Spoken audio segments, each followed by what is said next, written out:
جیسے کہ آپ نے کہا کہ جب کوئی فیملی پہلی دفعہ آتی ہے جی تو ظاہر ہے آپ اکثر اس میں شامل ہوتے ہیں، آپ بھی ہوتی ہیں اور دوسری سائیکالوجسٹ ڈاکٹرز بھی ہوتے ہیں. اس وقت آپ کو کیا لگ رہا ہوتا ہے کہ فیملی کیا کہہ رہی ہوتی ہے، ایک لبے لباب کیا ہوتا ہے؟ کہ اخیر ہو گئی ہے، یعنی گھر میں جو ہے وہ طوفان آیا ہوا ہے، اخیر ہوئی ہوئی ہے، مسئلے کی شدت بہت زیادہ ہے. بندہ پھر بھی چنگا ہے، یعنی وہ ہے اچھا، لیکن ہاں، وہ اچھا تو ہوتا ہے تو بندہ آتا ہے نا. اگر وہ اچھا نہ ہو تو پھر کیوں آئیں گے آپ؟ جی تو لیکن پریزنٹ جو ہوتا ہے کہ بہت زیادہ مسائل ہیں اور نیچرلی ہوتے بھی ہیں. یہ بتائیں گے کہ اس وقت آپ کیا کہہ رہے ہوتے ہیں، یعنی کہ ڈیلے کریں، اب ڈیلے یعنی کریں. آپ ڈیلے کیا کہہ رہے ہوتے ہیں؟ ڈیلے کریں، ڈیلے کریں، پرسوں آ جائیں، ٹھہر جائیں، دیکھتے ہیں، سوچتے ہیں. ٹائم دے رہے ہوتے ہیں کہ 2 دن بعد سوچیں تب کہ ابھی ذرا 4-5 میٹنگز کریں. ہاں اچھا، اس دن اس ٹائم پہ وہ کہہ رہے ہوتے ہیں کہ ہمارا یہ کام ہے اور یہ کرنا ہے، اور ہم کہہ رہے ہوتے ہیں کہ دیکھیں اس میں یہ بھی کرنا پڑے گا، اس میں یہ بھی کرنا پڑے گا. کہتے ہیں جو آپ کہیں گے کریں گے، اچھا، یہ بھی کرنا پڑے گا اور یہ بھی کرنا پڑے گا. تو کیا کہہ رہے ہوتے ہیں؟ جو تسی کہو گے نا وہ ہو جائے گا، بس تسی پیشنٹ انڈور کرو. آپ میں سے کوئی بتا سکتا ہے کہ اس وقت ہم ایسے کر رہے ہوتے ہیں کہ رکاوٹیں ڈال رہے ہوتے ہیں کہ نہ کرائیں ابھی داخل، ہم مطمئن نہیں ہیں؟ کوئی گواہی دے گا آپ میں سے کہ ہم کہہ رہے ہوتے ہیں؟ کوئی بتائے گا؟ جی، کہہ رہے ہوتے ہیں کہ اے تواڈے مشکل کام جی ہے، دیکھ لو یہ انج ہوئے گا، انج ہوئے گا، انج ہوئے گا، روز آنا پڑے گا، یوں کرنا پڑے گا، یوں. اور یہ ساری باتیں بتاتے ہیں جس میں سے آدھے لوگ تو وہیں واپس مڑ جاتے ہیں کیونکہ وہ کہتے ہیں کہ ہم روز نہیں آ سکتے. جی ہر فیملی روز نہیں آ سکتی. ہم کہتے ہیں کہ ہر فیملی نے روز آنا ہے، اور فیملی کہہ رہی ہوتی ہے مہینے پچھو نہ آ جائیے، پھر کہہ رہی ہوتی ہے 15 دن کے بعد آ سکتے ہیں، پھر کہہ رہے ہوتے ہیں کہ ہفتے بعد آ سکتے ہیں، پھر کہہ رہے ہوتے ہیں ہفتے 2 وری، اور 3 دفعہ پہ سودا مک جاتا ہے کہ کم از کم 3 دفعہ تو آئیں گے. اچھا، ہم چاہتے ہیں روز آئیں پر وہ ہفتے میں 3 دفعہ. پھر ہم انہیں کہتے ہیں کہ سٹیک ہولڈر سیشن میں آنا پڑے گا، تو کیا کہتے ہیں؟ ساڈے کاروبار بھی نے کم بھی ہے، فیملی پیچھے. ہاں اچھا، یہ ساری چیزیں جو ہم کہہ رہے ہوتے ہیں،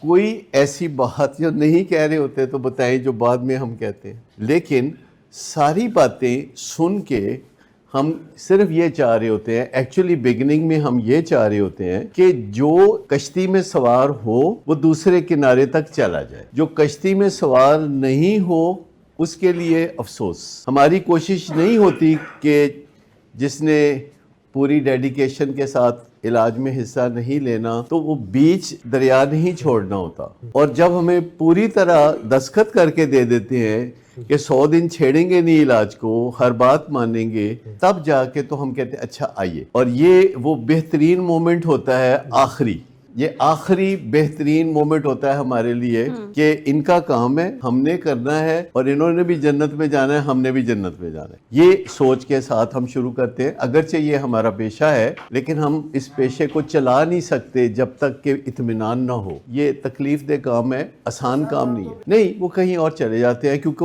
ان کا علاج سوٹ کرتا ہے جیسا کہ ان کی ڈیمانڈ ہوتی ہے. ایسی جگہ ہیں جہاں مریض داخل ہوتا ہے، کہتے ہیں 40 دن بعد آنا، وہ کہتے ہیں 40 دن بعد آ جائیں گے. پھر وہ 40 دن بعد فیملی آتی ہے، وہ کہتے ہیں اب 30 دن بعد آنا، پھر وہ کہتے ہیں اب 10 دن بعد آنا، پھر کہتے ہیں چھٹی. وہ کہیں اور چلے جاتے ہیں کیونکہ ہم کسی بھی صورت سب کا تو علاج نہیں کر سکتے. جیسے دنیا کی بہترین یونیورسٹی بھی کسی صورت سب طالب علموں کا علاج یا تعلیم نہیں کر سکتی. دنیا کی بہترین یونیورسٹی میرٹ دیکھتی ہے کہ کون کامیاب ہوگا اس کو لینے. دنیا کی ہر یونیورسٹی، کنگ ایڈورڈ جو ہے 94% نمبر سے 1% نمبر پہ بھی کمپرومائز نہیں کرتا. بھی جو کم نمبر لینے والا ہوتا ہے وہ کافر تو نہیں ہوتا نا، وہ بھی انسان ہوتا ہے، اس کے اندر بھی ڈاکٹر بننے کی تمنا ہوتی ہے. پر کنگ ایڈورڈ جو ہے وہ کہتا ہے کہ 94.4 پہ داخلہ بند ہے. تو وہ ہم کوشش یہ کر رہے ہوتے ہیں کہ یہاں جو آئے خود بھی کامیاب ہو، ہمیں بھی کامیابی دے. اور ہم رکاوٹیں ڈال رہے ہوتے ہیں کہ دیکھو پھر ایک دفعہ اندر آ گئے اور پھر آپ نے ہم سے غیر متعلقہ باتیں کی تو آپ کی بھی انرجی ضائع ہوگی، ہماری بھی انرجی ضائع ہوگی. تو بہتر ہے یا تو یہیں سے لوٹ جائیں. اور اپنے ویکلی لائیو پروگرام میں بھی ہم کہتے ہیں کہ دیکھیں اگر آپ نے شیم سے نہیں نکلنا تو اس جھنجٹ میں نہ پڑے، یہ فیوٹائل ایکسرسائز ہو جائے گی. اگر آپ نے شیم میں ہی رہنا ہے اور آپ کے علاج کو شیم نے چلانا ہے, شیم نے گورن کرنا ہے, ایسا نہ کیجئے. شیم سے نکلنے کی بات بھی ہم کرتے ہیں جی, لیکن میں یہ کہہ رہا ہوں کہ ایک پیشنٹ ہمارے پاس کسی اور ملک سے آئے, 2-3 دن پہلے ان کی چھٹی ہوئی ہے 70 دن کے بعد. کسی اور ملک سے آئے, 2 سال پہلے میرے ساتھ ایک زوم پہ سیشن ہوا تھا ان کا, تو اس کے نتیجے میں انہوں نے آ کے علاج کرانے کا فیصلہ کیا. ایک سیشن ہوا تھا جس میں وہ سمجھ گئے کہ انڈور علاج کے علاوہ کچھ نہیں ہو سکتا, اور وہ کسی دور پار ملک سے, مڈل ایسٹ سے, انہوں نے کہا کہ میں آ کے علاج کرانا چاہتا ہوں.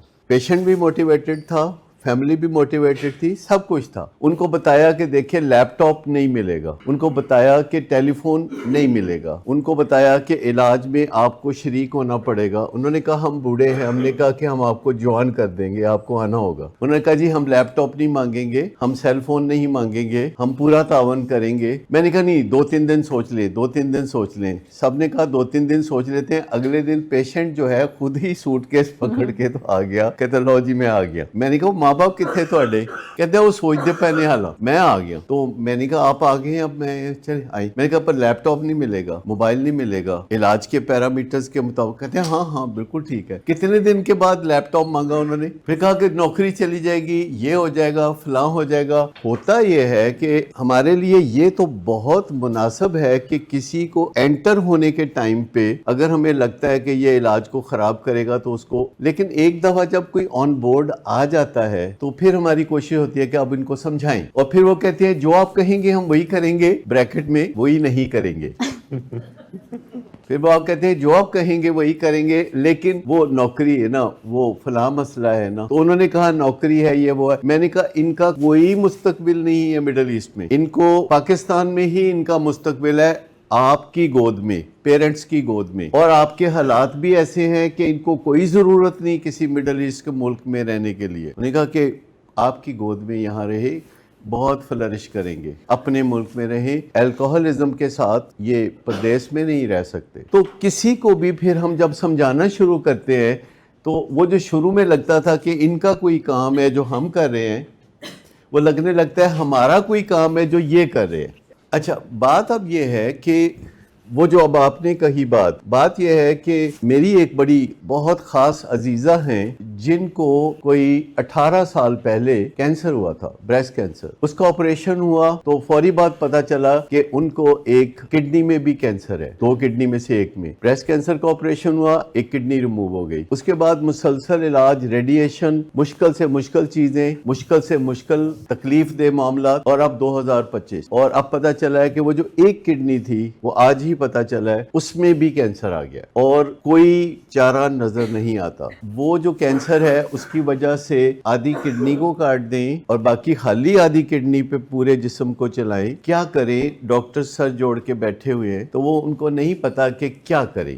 یہاں بیٹھی ہیں ہماری ماہر ڈاکٹر, آپ تو ایسے واقعات سے روزانہ واقف ہوتی ہیں نا. کوئی کچھ کہتا ہے, عام آدمی کہتا ہے ٹرانسپلانٹیشن, کوئی گردہ مل جائے کہیں سے, جبکہ 70 سال کی عمر میں گردہ کون دے گا, یہ سارے گردہ میچ کرے گا نہیں کرے گا, آدھی کڈنی کے ساتھ چلیں گے نہیں چلیں گے, یہ تو سارے معاملات ہیں جو آپ جانتی ہیں. اب اگر انہیں یہ کہا جائے کہ آپ کو فقط یہاں پہ آنا ہے اسٹیک ہولڈر سیشن میں اور آپ کا مسئلہ حل ہو جائے, تو وہ کیا کہیں گی؟ اگر ان کو کڈنی کا کوئی پرابلم ہے, اس طرح کا سنجیدہ کینسر ہے, تو انہیں کہا جائے کہ آپ بالکل صحت یاب ہو جائیں گے, آپ جیسا کوئی ہوگا نہیں, آپ کی چمک دمک دیکھنے والی ہوگی, آپ ستاروں سے مقابلہ کریں گے, آپ چاند کے جیسا نور ہوگا آپ میں, اور آپ یہاں آئیے ہفتے میں 3 دن اور آ کے بیٹھ کے اس بات چیت میں حصہ لیجئے. تو وہ کیا کہیں گی؟ کیا کہیں گی؟ بھاگتی آئیں گی جی بھاگتی آئیں گی. بھاگتی آئیں گی. اب صورتحال یہ ہے کہ جتنی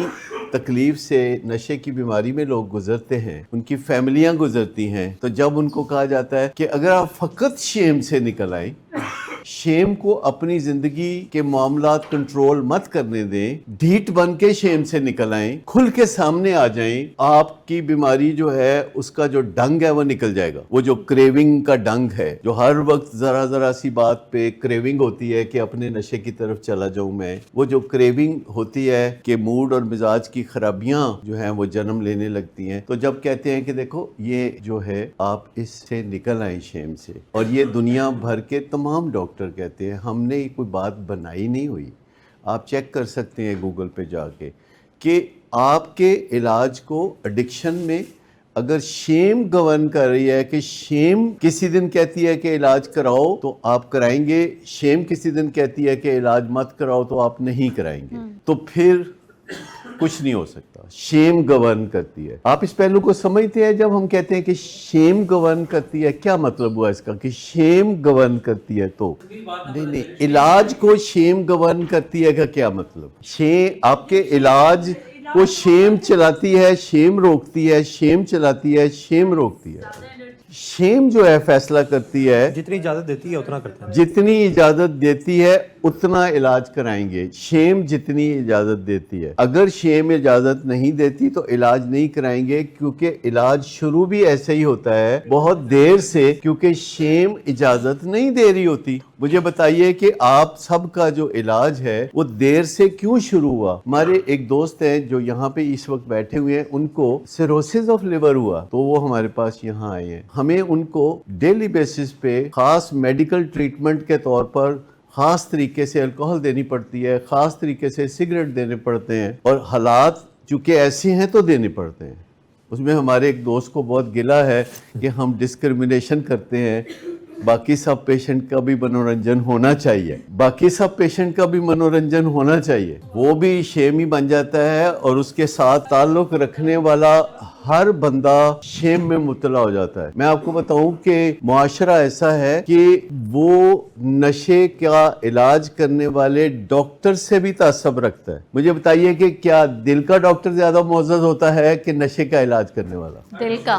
دل کا. یعنی اس میں ہے کوئی کہ ڈاکٹروں کے درمیان ڈسکرمنیشن اس بنیاد پر ہوتی ہے کہ کون سا علاج, کون سا ڈاکٹر کن کا علاج کرتا ہے. یعنی معاشرے میں کسی ڈاکٹر کا مقام اس طرح طے کرنا کہ وہ کس بیماری کا علاج کرتا ہے اور کن مریضوں کا علاج کرتا ہے, نہ یہ افضل ہے نہ دوسرا اصغر ہے. اصل بات تو یہ ہے کہ کون جو ہے ڈیڈیکیشن کے ساتھ, سچائی کے ساتھ علاج کرتا ہے. مثال کے طور پر آپ کسی ڈاکٹر کے پاس جاتے ہیں جو ڈائبٹیز کا علاج کرتا ہے, اور آپ کہتے ہیں ڈاکٹر صاحب میں ٹھیک ہو جاؤں گا, تو آپ کا کیا کہنا چاہ رہے ہیں اصل میں؟ کہ میں خراب ہی نہیں. کیا کہنا چاہ رہے ہیں کہ میں ٹھیک ہو جاؤں گا, کہ میں پہلے جیسا ہو جاؤں گا. نہیں, میں پہلے جیسا ہو جاؤں گا یعنی میری ڈائبٹیز چلی جائے گی. تو ڈاکٹر کیا کہتا ہے؟ ڈائبٹیز تو نہیں جاتی, پر ڈاکٹر کہتا ہے ہاں جی, کیونکہ وہ آنیسٹلی جواب نہیں دیتا, وہ ڈرتا ہے, کیونکہ وہ سوچتا ہے کہ اگر میں آنیسٹلی جواب دوں گا تو یہ مریض کالا شکاکو چلا جائے گا کسی حکیم کے پاس جو اسے کہے گا کہ جو ڈائبٹیز ہے وہ کیور ہو جائے گی. جی, اگر برین ہو تو برین کی بیماری تو ہو سکتی ہے, ٹھیک ہے نا. اگر برین ہے تو برین کی بیماری ہو, اگر دل ہے تو دل کی بیماری ہو سکتی ہے. ہسٹوریکلی نئی روشنی کے ساتھ, سائنس کے ساتھ, چونکہ کسی بھی چیز کا جو سٹگما ہوتا ہے وہ ماضی بعید سے جڑا ہوتا ہے. ہر بیماری ماضی میں قابل علاج نہیں تھی. کینسر قابل علاج نہیں تھا. 50-60 سال پہلے بریسٹ کینسر سے خواتین مر جاتی تھیں. خواتین سوچتی تھیں کہ جب مر ہی جانا ہے تو پھر علاج کیا کرائیں. پر آج بریسٹ کینسر کے باوجود علاج ہوتا ہے تو ان کا لائف سپین نارمل ہوتا ہے, اور وہ نارمل سے بڑھ کے زندگی گزارتی ہیں. اور ایسے علاج ہیں کہ کوئی پہچان نہیں سکتا کہ اس خاتون کو کینسر تھا. ہمارے وزیر اعظم نے پچھلے دنوں اپنی اسپیچ میں کہا کسی کینسر ہاسپٹل کا افتتاح کرتے ہوئے کہ وہ کینسر سروائیور ہیں, ان کی عمر 70+ ہے, اور وہ کینسر سروائیور ہیں, وہ ملک کا نظم و نسق چلا رہے ہیں کیونکہ انہوں نے اپنے علاج کو کھل کے تسلیم کیا. بطور پرائم منسٹر وہ کھڑے ہو کے ہر جگہ کہتے ہیں کہ مجھے کینسر تھا تو میں نے علاج کرایا. ان کے علاج کو شیم نے گورن نہیں کیا. لیکن اگر کوئی چھپائے, جیسے میری والدہ کو بریسٹ کینسر ہوا تو انہوں نے چھپایا, اور اس وقت پتا چلا جب ایک میری بھابھی نے کہا کہ ان کو کینسر ہے اور یہ چھپایا ہوا ہے انہوں نے, تو میں ان کو لے کے تو ڈاکٹر کے پاس گیا اسی دن. تو ڈاکٹر نے بڑا شکوہ کیا کہ آپ نے کیوں چھپوایا. تو میں نے شکوہ کیا, امی آپ نے کیوں چھپوایا؟ تو وہ کہنے لگی کہ حمیدہ کو بریسٹ کینسر ہوا تھا